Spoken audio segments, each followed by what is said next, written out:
1531 highest Carrollton Road, 1531 highest Carrollton Road, off of Willie Walker Road, reference to a cardiac arrest. Speak for this. Deputy Dispatch, I'm 23. 932, be advised. The complainant's stepdad or descending on CPR. Reference to a cardiac arrest. Complainants advising that the mother and the stepfather are called to the touch. They think they're beyond CPR and doesn't see anything around them that's suspicious. Law enforcement is en route with you. 5 dispatches. 2 people down at the location.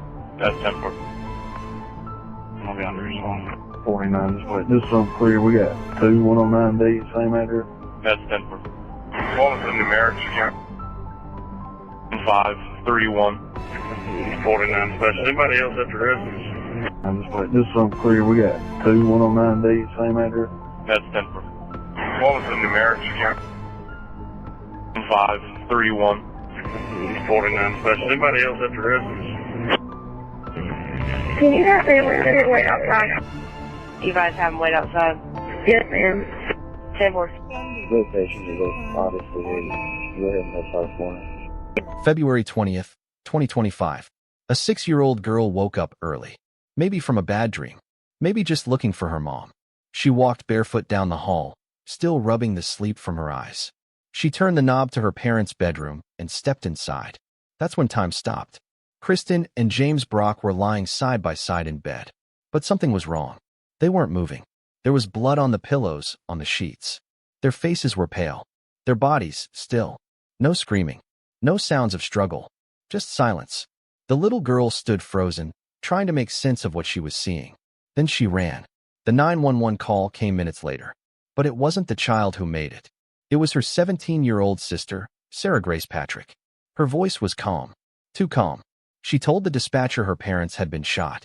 She gave the address. She said her little sister had found them. But something in her tone didn't match the moment. Police were on the scene quickly. They entered the house, cleared the rooms. No signs of forced entry. No broken windows. No kicked-in doors. The alarm hadn't been tripped. Nothing appeared stolen. Jewelry, electronics, wallets, all untouched. Whoever did this had walked in, or was already inside. As officers moved through the house, they found Sarah holding her little sister tightly. She was crying, shaking. But when they separated her for questioning, something shifted. Sarah dried her eyes, sat upright, answered everything without hesitation. And when one officer asked if she had any idea who might have done this, she shook her head and said, "I just want to know who did this." That phrase was the first red flag, because there was no sign anyone had done this, except someone close. Detectives noted a strange emotional flatness in her responses. No panic, no outbursts, no questions about whether her parents were still alive. It was like she'd already accepted what she was supposed to be discovering in real time. And then, just hours after police cleared the scene, something even stranger happened. Sarah posted on TikTok. Not a short update. Not a desperate plea. A full-blown tribute. Soft music, filtered lighting, close-up shots of tear-streaked cheeks, and a caption that read, "When your world disappears in an instant." And in that moment, a new question emerged. Was she mourning? Or was she marketing the tragedy before it even had time to settle? If you've watched this much and still haven't subscribed, liked, or shared, ask yourself what that says about you. You're not just a viewer now, you're a witness. And if you stay silent while something feels off, aren't you part of the silence that lets people get away with things like this? Hit subscribe, like the video, share it, or scroll down and explain to the rest of us why you won't. For those of you who do not know me, my name is Sarah, and I am Kristen Brock's daughter and James Brock's stepdaughter. I just wanted to say goodbye to my mama and Jamie since we never got the chance to. I was so used to you guys always being here to the point that I never once thought to imagine y'all not being here. I didn't have a single clue how much I needed y'all until now. For James, thank you for all the life lessons you taught me and for being the best bonus dad ever. Your heart will finally be healed in heaven and neither of y'all will be in any pain anymore. Although that gives me so much comfort, your fight was not supposed to end there. And for my mother, everything we went through does not define what kind of person or what kind of mother you were. You were a beautiful, kind soul with so much gratitude. And so gosh dang strong. I have to remember them for who they were and not what happened to them. And be happy for the time we got to spend together and not act sad about the time that we don't. I may always and will always be her sunshine, but she will always be my star from up above. And I know at nighttime I can go and look at Mama and Jamie in the sky, and gladly they will save me a seat in heaven like they saved for you. I'm sorry. I need you to follow me closely to understand the events that unfolded after that horrific morning fully. Because this is where the story begins to bend, subtly at first, and then violently. 3 days after Kristen and James Brock were found murdered in their bed, their daughter, Sarah Grace Patrick, stood at the front of a small country church. The pews were packed with mourners, family, classmates, neighbors. The air was heavy with disbelief. Sarah stepped up to the microphone. Her hands trembled. Her voice cracked. She spoke about love, about loss, about her little sister's courage. It was moving, honest, until the very end. Just before stepping away from the podium, she paused, looked out into the crowd, and said, "I'm sorry. Not thank you. Not goodbye. I'm sorry." The room froze. A ripple passed through the crowd. Some dismissed it as grief. Others, especially those wearing badges, didn't. Investigators quietly marked it down. Just a single word, but one that would echo throughout the case. Because that wasn't the only thing Sarah did that raised eyebrows. Within days, she was back on TikTok, posting emotional videos, slow fades, sad piano, captions like, "When your whole world disappears overnight," and "I don't know how to live without them." The comments flooded in, thousands of strangers offering comfort, telling her how brave she was. But not everyone bought it. A few voices in the sea of sympathy began to whisper, "This feels off. This doesn't seem like real grief." Something about her eyes. At first, it was just intuition. Instinct. That uncanny feeling you get when someone is trying a little too hard to cry on cue. Then came the interviews. Sarah sat down with investigators more than once. And each time, her version of events changed. First, she said she was asleep during the shooting and didn't hear anything. Then, she remembered hearing a noise. Maybe a bang. But she didn't get up to check. She said nothing had been stolen from the house. But when asked about the family safe, a hidden lockbox her stepfather kept, she blinked. She knew about it. She even knew the location, but never mentioned whether it was open or empty. Tiny inconsistencies, easily missed. But detectives were watching closely. And then came the real twist. One officer, reviewing hours of Sarah's TikToks, noticed something strange in the background of a video. A blurry flash of light, barely visible, in the reflection of a picture frame behind her. When the frame was enhanced, what they saw was disturbing. A photo that had been removed from its spot on the wall, then placed back, reversed. Behind it, bullet holes. 2 of them. Which meant at least one of her TikToks had been filmed in the same room where her parents were killed. She had staged her grief at the crime scene. Now ask yourself, have you ever seen someone grieve online in a way that didn't feel real? What was it that made you question it? For investigators, it was everything. She filmed her mourning in the very room where the murders happened. And now you're here. Still unsure about subscribing? Still thinking twice about liking or sharing? Ask yourself, is that curiosity or complicity? Be honest in the comments. Or hit subscribe, like, and share because the truth deserves to spread faster than the lies. I've seen a lot of strange things in true crime cases. But I can tell you, nothing prepared me for what Sarah Grace Patrick did next. In the days after the funeral, while investigators were combing through alibis and forensics, Sarah was online, actively, intentionally. She wasn't just posting tearful tributes anymore. She was networking. She began reaching out to TikTok creators. But not just any creators, true crime influencers. People who specialize in cold cases, unsolved murders, and criminal psychology. And she didn't approach them as a grieving daughter. She approached them like a brand. Her messages were carefully worded. Emotional, but curated. She told them, "My parents were murdered. No one knows who did it. Can you help me investigate?" She added, "This story needs to be heard. This could go viral." One creator, who later turned over all of Sarah's messages to police, said she felt like she was being pitched a collaboration, not a tragedy. At first, the influencers were sympathetic. How could you not be? A teenager, broken by loss, searching for answers, desperate for justice. But then came the red flags. Sarah didn't just ask for help. She offered content ideas. She suggested hashtags. She wrote potential captions. In one message, she even said, "We should do a life together." People would eat this up. That was the moment one influencer, who'd been building a following by analyzing real-time investigations, paused. Something about Sarah's energy didn't sit right. She screenshotted everything, sent it to a friend, and quietly began recording every interaction. Meanwhile, back in Carroll County, investigators were running parallel tracks. They hadn't made an arrest. Not yet. But they were watching. And what they saw online made them start digging deeper. Sarah had drafted several TikToks that were never posted. Titles like Justice for Kristen and James, and What Really Happened That Night. Some of them were dramatic voiceovers. Others were just her, sitting in front of the camera, staring blankly, letting soft music do the talking. But the captions, they weren't just emotional. They were theatrical, and buried in her search history, retrieved after police obtained a digital warrant, were entries that sent chills down the spine of every investigator on the case. How to fake a break-in. How long does gunpowder residue last? Can police trace deleted TikToks? What makes a murder scene look like a robbery? You see, this wasn't someone processing grief. This was someone workshopping a plot. Her browsing history stretched back weeks. Some searches even predated the murders. Police found one late-night entry just days before the shooting. True crime cases that went viral on TikTok. Coincidence?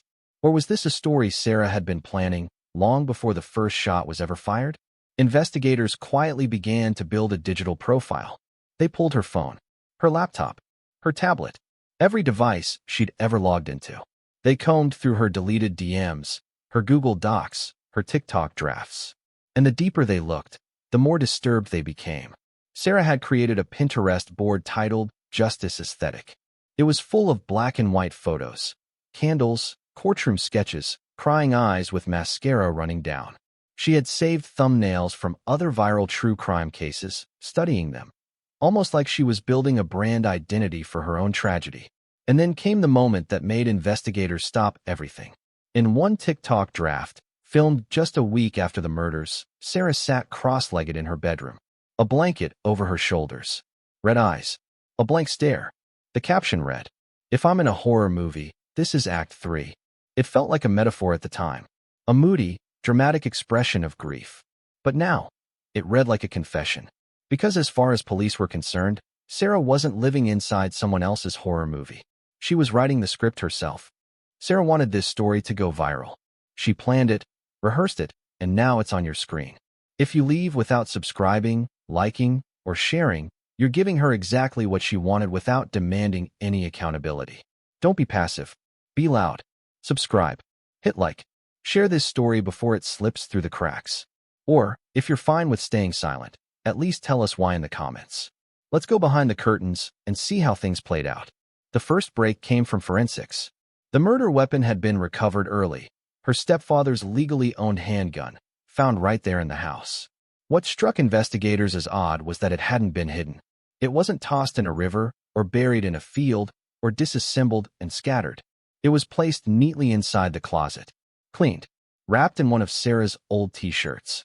That detail might have been overlooked, chalked up to panic, if not for the fingerprints. Clear, pressed into the grip, belonging not to James Brock, the registered owner, but to Sarah Grace Patrick. Gunshot residue tests had already been performed the morning police arrived. Sarah's results had come back positive. She claimed it was from hugging her stepfather the day before. Investigators weren't convinced. But now, they had the gun, the prints, the residue, and still, no clear motive. It didn't make sense. Not yet. That's when they turned to her phone's location data. Sarah had said she was asleep during the shooting, but her phone painted a different picture. Between 2:13 and 2:29 a.m., her device was moving. Not just in the hallway, but into and out of the very room where her parents were killed. Her step count spiked. Her flashlight was briefly turned on. Then, nothing. She'd gone still again. For hours. Just a few hours later, she would wake up her sister and tell her not to go into the room. Her sister's statement was quiet, innocent, but haunting. She said, "Sissy told me not to wake mommy and daddy. She said they were sleeping, but they were sleeping weird." The child was 6. She didn't know what death looked like, but even she knew something was wrong. At this point, detectives had more than suspicions. They had timelines, physical evidence, digital records, a bizarre public performance unraveling on social media. But they didn't move in yet. They waited. They watched. And what happened next only solidified their case. Sarah began editing a YouTube video. Police recovered the rough cut on her laptop. It was styled like a tribute, a slideshow of memories with her parents. But in the project file's metadata, they found a draft title that made their blood run cold. The title? Goodbye, but not forever. The video was dated 4 days before the murders. They double-checked the timestamp. Triple-checked it. Same result. Sarah had started working on a goodbye video before there was anything to say goodbye to. This wasn't grief. This was choreography. But on July 8, 2025, Sarah Grace Patrick arrived at the Carroll County Sheriff's Office. She walked in calmly, hand in hand with her biological father. No struggle. No surprise. She already knew what they were going to say. She was arrested on the spot and charged with 2 counts of murder and 2 counts of aggravated assault. And here's the final twist. Investigators didn't just arrest her because of what they found. They arrested her because of what they didn't find. No break-in. No stolen items. No enemy. No forced entry. The killer hadn't come from outside. They had been inside the house all along. She manipulated the same people who tried to help her. And she did it for clicks. If betrayal like that doesn't make you want to stay informed, to track every new detail, then maybe you need to ask why. Like this video. Subscribe. Share it with someone who thinks they can spot a liar. Or explain in the comments why none of that seems worth doing. Some of you may be wondering who Sarah Grace Patrick is. That's the question everyone kept asking after her arrest. It echoed through social media feeds, late-night news, family group chats, and classroom whispers. How does a girl like that end up at the center of a double murder? From the outside, she didn't look like a killer. She was a straight-A student, an aspiring content creator, a theater kid, some said, with a natural flair for dramatics. Her TikTok was filled with poetry, trends, lip syncs, and glimpses of what looked like a quiet suburban life. She came across as mature, empathetic, articulate. But the deeper you looked, the more the mask began to slip. Sarah lived with her mother, Kristen, and her stepfather, James, a family that, by many accounts, was trying to hold itself together. There had been tension, according to extended relatives. Fights over curfews, jealousy over attention, control issues, and the classic teenage push and pull, only darker, sharper. Some people close to the family described Sarah as intense. Others said she was hard to read. One teacher noted that she often acted more adult than her peers, like she was always one step ahead of you, and she knew it. But what unsettled investigators most wasn't how she behaved in school. It was how calculated she had been after the murders. Her movements, her interviews, her online posts. All of it felt like part of a larger narrative she was trying to control. And if Sarah was the central actor in this tragedy, that raised an even more disturbing question. Was she working alone? Because the moment she walked into the sheriff's office, she wasn't alone. She was flanked by her biological father, Daniel Patrick. He had driven her there. He stood beside her when she was booked. And in the press conference that followed, he insisted on her innocence. He told reporters she had nothing to hide, that she was cooperating. But that didn't mean he wasn't a person of interest. Police noted that Sarah had maintained close communication with him in the days surrounding the murders. Her phone logs showed late-night calls, deleted texts, encrypted messaging apps. And while nothing directly implicated him in the shootings, it was enough to keep detectives asking. Who knew what and when? As of now, no one else has been charged. But behind the scenes, the investigation remains wide open. Subpoenas are still going out. New witnesses are still being interviewed. Detectives haven't ruled out that someone may have helped plan, cover up, or even emotionally influence the crime. And then, almost overnight, the tide turned against Sarah. The same TikTok creators she had reached out to for help turned on her. They showed screenshots, drafted captions, messages that now felt eerie in hindsight. One true crime creator put it bluntly. She pitched her parents' murder like it was a brand deal. The backlash was fast, furious, and unforgiving. Viewers who had once defended her now picked apart every post, every tear, every tremble in her voice. Was that moment real? Was that rehearsed? Was this entire tragedy just content? It's uncomfortable to consider that someone could take something as sacred, as devastating, as murder, and turn it into a production, a personal PR campaign, a fast track to TikTok fame. But here's what really haunts me. Maybe it wasn't about attention at all. Maybe it was about control. Control of the narrative. Control of how people saw her. Control over a life she may have felt slipping out of her hands. So here's the question I can't stop asking. Do you think she planned the whole thing just to go viral? Or was this about something deeper? Something colder? Something we still don't fully understand? Some stories end with a resolution. This one ends with a trial. Sarah Grace Patrick, now 17, will stand trial as an adult for the murders of her mother and stepfather. She's been denied bond. Her attorneys requested leniency, citing emotional trauma and youth. The court didn't budge. The prosecution intends to pursue the maximum sentence. If convicted, Sarah could spend the rest of her life behind bars. Her trial is set for early 2026, and already, the courthouse has become a media magnet. Legal analysts are circling. True crime podcasters are reserving hotel rooms. And the question everyone's asking isn't just, did she do it? It's why. No clear motive has been revealed publicly. No note. No confession. No viral TikTok explaining it all. And maybe that's the most disturbing part. The person who couldn't stop posting has gone completely silent. Meanwhile, the rest of her family is living with the fallout. Her 6-year-old sister, the one who found the bodies, the one who watched everything crumble, is now in protective custody. She's been placed with relatives, away from the cameras, the noise, the chaos. For her, the nightmare isn't over. It's just quieter. No amount of justice can rewrite what happened that morning. No sentence can undo the image of that child standing in a bedroom doorway, staring at something she'll never be able to forget. And as for Sarah, what's left is a portrait of contradictions. She cried on TikTok. She begged for answers. She hugged her sister.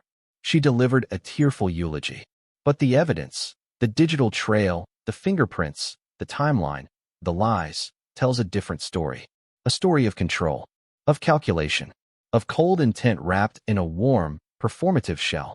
So here's the question that lingers, the one I can't stop asking, and maybe you can't either.